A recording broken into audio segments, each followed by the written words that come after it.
আসসালামু আলাইকুম, সবাই কেমন আছেন? আজ ঈদের আহা এরকম নতুন দ্বিতীয় নতুন দিন। আছে। আমি শ্বশুরবাড়ি থেকে আমার শাশুড়ি, ননদের ছেলে মেয়েদেরকে নিয়ে ঘুরতে বের হয়েছি। পরন্ত বিকেলবেলা, এখানে ডলফিন থাকে না। সূর্য ডোবার আর বেশি বাকি নাই। তারপর আসছি নদীর পাড়ে। এই জায়গাটার নাম হচ্ছে পাতাবনিয়া। এখানে লঞ্চও ঘাট দেয়, আবার ফেরিও আছে।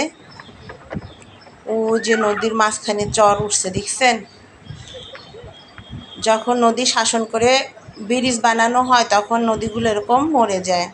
এই নদীটাকে অনেক গভীর ছিল, এই চরটর ছিল না। এটা নদীটা 3 নদীর মুখ।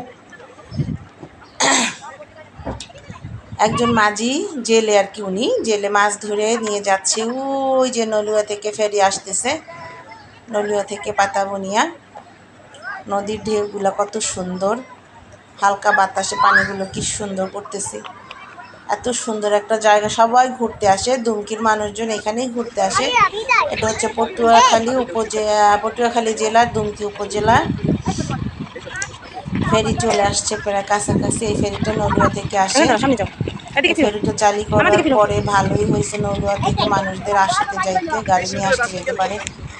আগে তো অনেক কষ্ট হতো নলুয়ার মানুষদের দুমকিতে আসতে, দুমকি উপজেলায় আসতে। নলুয়া থেকে দুমকি উপজেলা আসা যাওয়ার জন্য ফেরি হওয়াতে খুব ভালো হয়েছে, কারণ এখান থেকে বরিশাল, পটুয়াখালী যে কোনো জায়গায় এরা মুভ করতে পারে।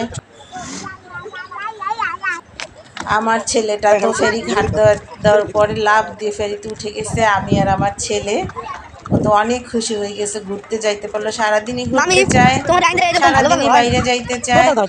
কিন্তু নদীর পাড়ে আসলে হয় কি, বাচ্চাদেরকে নিয়ে, যে কোনো জায়গায় ঘুরতে গেলে বাচ্চাদেরকে নিয়ে সাবধানেই থাকতে হয়। কারণ কোন সময় কোন দুর্ঘটনা ঘটে যায়, বিপদের তো আর হাত পা নাই।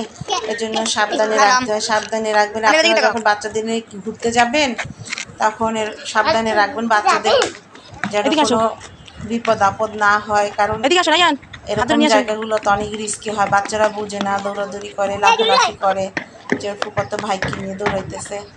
আমার ছোট ননদ তার বাচ্চাকে নিয়ে ফটোশ্যুট করতেছে, মেয়েকে নিয়ে।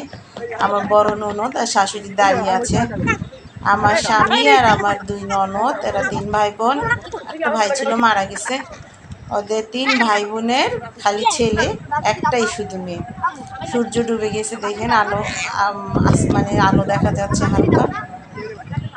গোধূলি লগ্ন আর কি, অন্ধকারও হয়ে গেছে। কিন্তু আমার বাচ্চাটা কিছুতেই যাবে না, সে এখানেই থাকবে, এখানেই থাকবে। আমরা যাবো না, ঠিক আছে? সবাই ভালো আমরা এখানে থাকবো, থাকবেন, ঠিক আছে? আমার জন্য দোয়া করবেন। আল্লাহ হাফেজ, আসসালামু আলাইকুম।